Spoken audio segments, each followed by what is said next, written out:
Women actively choose. Women crave narcissistic supply and drama. Women actively choose the guy that messes with her emotions the most.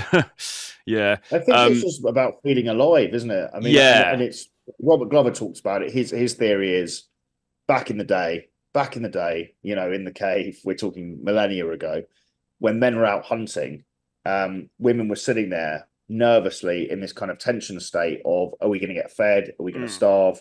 When are the men coming back? That's his kind of bro science theory, why women love tension so much. Um, I, I don't know whether it's true, but women, I think men, especially nice guys, all we want to do is kill tension, right? yes. Whereas women thrive on tension. So if you can become a man who kind of falls in love with the unknown and detaches from a need for an outcome as well, you know, root of all suffering is attachment to outcome. Detach from a need for an outcome, focus on the process, charge into pain, anxiety, and tension, and you're going to be speaking, the language that women want because they also enjoy tension and drama. Yeah, absolutely. I'll send you a couple of things now. Actually, you can just have a quick look at this. Um, Obviously, completely redundant as far as the audience is concerned because they're not going to be able to see. But it might illustrate something. So why women crave drama? Leah says they sit around and think too much, and they need to find things to focus on beside their partners. Okay, so basically, you might say they're bored, right? They're bored, and they want excitement. I think it kind of comes down to that. And again, it's a product of the age we're living in because women are no longer dependent on men in the same way. They don't have to. It's not just like, oh, I'll shack up with this guy who runs the local store because he's got some money and I need money, right? She's got her own money. She's got her own things going on. So maybe then it's almost a form of entertainment in a way why they get hooked on this stuff. You know what I'm saying? Maybe it's just simple as that. Well, if you look at, say, Ukraine and Russia, right, what's going on there? Obviously, there's natural kind of tension and chaos Hmm. in the air, right? It's a country at war. But if you look at, a very safe life of a middle class, woman living in, say, London, there isn't much tension and drama necessarily or adventure. And I think there's a craving for a lack of safety almost. I think human beings, especially where we're from in the world, Troy, we're just too everything's Safe. too comfortable, too safe, and too routine. And I think we all crave adventure and drama. And I think part of the reason I left London was to seek out tension and drama and adventure Yeah. because I was shitless just going through the motions in London. Yeah, yeah, absolutely. Which is why you should become a passport bro if you're not already. And basically, you'll meet more attractive women, and it's just more fun. I mean, I Um, don't think you don't have to necessarily do what I do, which is travel off for 7 years. I mean, it's quite extreme, but I don't see why. I think every man should, at least at some stage in their life, travel a bit, on their own as well, because it builds character and you have to, front up and actually deal with your own company, which I was very good at avoiding. I grew up with three younger brothers, never very much codependent attachment style, I think. So, mm, didn't like being on my own.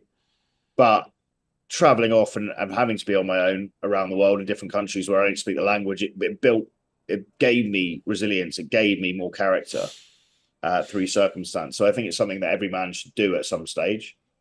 And you don't have to do it for years, but maybe a few months here and there, or mm, whatever. Just take a trip on your own. If you're a man, you've never taken a trip on your own. Do it. yeah, You know, yeah, we're not built. It's a very modern invention to be kind of shacked up with a woman for 40 years sitting on the couch drinking a beer. If you look at in historical terms, men would charge around on their own, or they'd be in tribes, packs. and Um, also our lives were a lot shorter. I mean, I'd have definitely been dead by now. If back. I mean, it's kind of surprising I'm not anyway. But I mean, certainly back in the day, like people like lived a lot shorter. Like now, we're living so much longer that you need to really think about stuff. But anyway, listen. Regrettably, we're going to have to bring this to a close quite soon because I've got to leave a bit early today. But we should do another one of these soon if you're up for coming on because we always have great yeah, conversations when sure, we do this.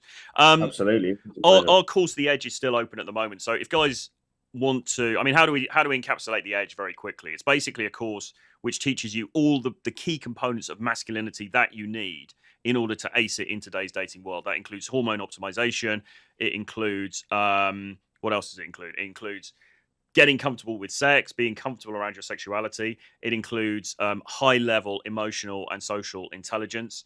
And what's the other bit? What's another key factor? Hormones, getting rid of sexual shame, becoming sexually magnetic, And social and social social emotional social skills, intelligence. basically understanding the game, basically. So, oh, sorry, and the other part, of course, is the dark triad part. So we're looking at the sort of the dark gentleman part as well, which Or is kind of leaning into the bad boy yeah, side of it. And again, a lot of guys, they're too nice. yeah, And, nice guys finish last. Like yeah. women don't want a pushover nice guy, a guy that they can control, they can manipulate, that has a lack of emotional strength.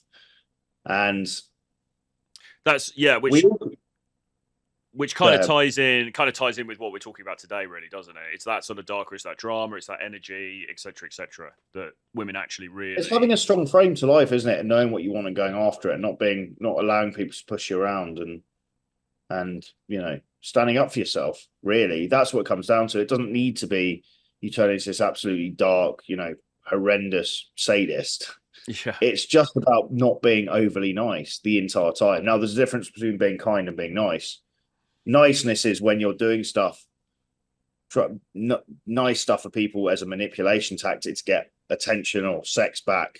Kindness is where you're doing stuff without expecting any return, just because you want to do good in the world, right? So there's a difference there. yeah, Guys think, okay, I'm not going to be nice anymore. I've got to be a total arsehole to everyone. That's also not what we're talking about. I think there tends to be huge swings, don't there, where people just go overboard. They're sitting on one side of the spectrum, they go completely the other side, but they kind of miss the point. yeah, exactly. So look, it's a 10-week course. Basically, we teach it online. You can sit in the comfort of your own bedroom in your underwear, and you get access to a bunch of pre-recorded content. We'll also be doing a series of live webinars, which will be kicking off on March the 14th. Okay, there's also the opportunity to join us for live training in a number of locations. We've got basically Colombia, which is coming up in March. We've got Warsaw, and we've also got Finland, Helsinki as well. They're all great locations as far as dating is concerned, as far as passport broing is concerned. But you'll get to train with us actually out in the field as well. If you want to do that, or if you just want to do the online course and get the unfiltered raw knowledge presented by us and a bunch of experts, including experts in hormones, experts in fitness, experts in sex, experts in combat sports, etc. Get on the course. It's £597. Just drop me an email, troy@realtroyfrancis.com, or you can email James, info@jamestusk.com. And that's it, really. But that is really everything that you need to know wrapped up in that course.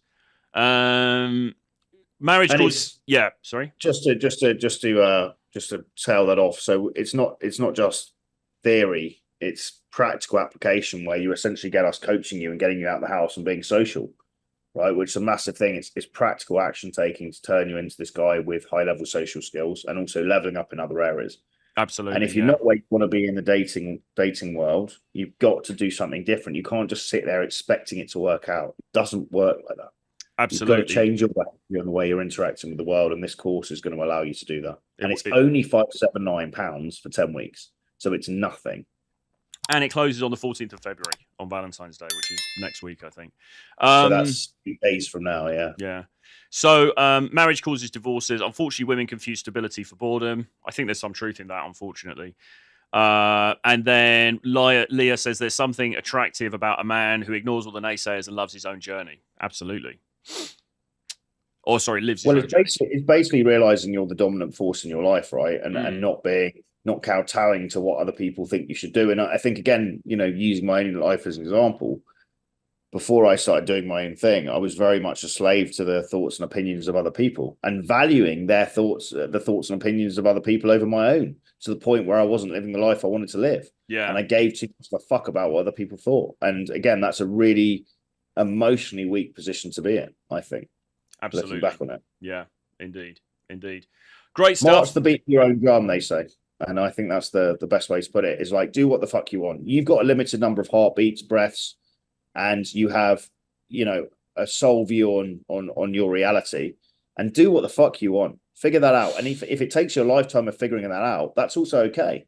Yeah. Right. But march the beat of your own drum. Don't be swayed by the opinions of others. That it has no weight on what you should be doing. They're not you. They don't see the world through your eyes.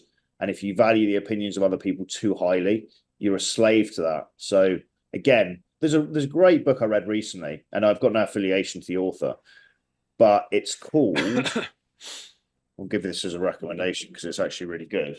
1 second. Just grab the old phone. I wonder what it is. We're all sitting here on tenterhooks now. Is there any other? So Creed is pushing back a bit on some of the things we're saying here. I think. Well, let's hear it from old Creed. Let's hear it from old Creed then.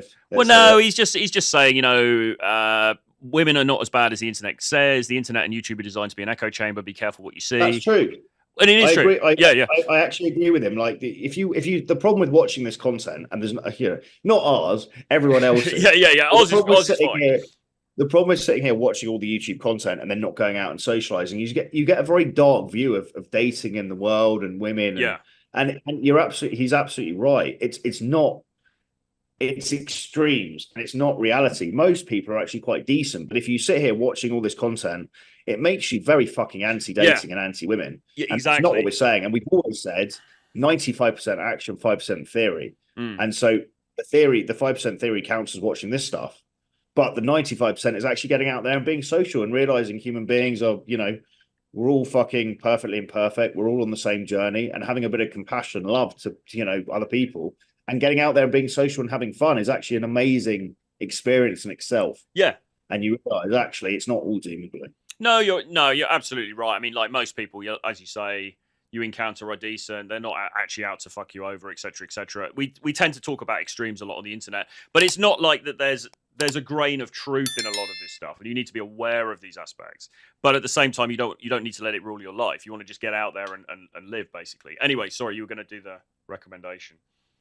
So for guys or girls that want just a taste of the reality of what people fantasize about. Again, the 3 books I mentioned before are very good. A Billion Wicked Thoughts, The Story of O, Part 1 and 2, and My Secret Garden by Nancy Friday. But the 2 books that I've recently read, which are very, very good for men looking to maybe level up and break free and try and figure out what you want in life, is one's called The 4 Steps to Freedom, Unfuck Your Life by Christopher Canwell. It's only 3 hours long on Audible. What's it really called? Good book. Unfuck Your Life. Oh. And he talks about how to break free of being a slave in different areas. So the emotional slave, the psychological slave, the relationship slave, the material slave, the addiction slave. I must say I'm a slave to the addiction slave still, but that's a story for another day. The other one that's really, really good, Don Miguel Ruiz Jr. So his dad wrote a book called The 4 Agreements, which is really popular. Yeah, you mentioned that. This is The Mastery of Self, it's called. It's a great book. And he talks about the main premise of it, which I took, the main takeaway for me is unconditional love for self. Because we are what we attract what we are. So the energy you carry is very much what you attract. And if you've got a very negative energy about yourself, very down, which I had for many years, self-loathing, self-hatred, that's going to attract in a certain type of person. Yeah. Right. But if you're carrying this unconditional love for self, realize that you're perfectly imperfect, realize you're on a journey, you're trying to level up, and you have compassion, self-respect, self-worth, self-love, you're going to attract in via that energy people that are of the same ilk. So I think what's very underestimated is something I've been kind of looking into recently is the energy we carry. I think it's the aura, the energy you have, the riz, the charisma, whatever. It's very real. And we can feel people's energy, right? We can feel when someone's negative or dark or just not nice to be around, right? That's their energy. Yeah. So we can very deliberately propagate the energy we carry. And I think carrying a positive, charismatic, unconditional love for self energy is it's probably the best energy to carry. It's going to draw in the right people. Good stuff. Indeed.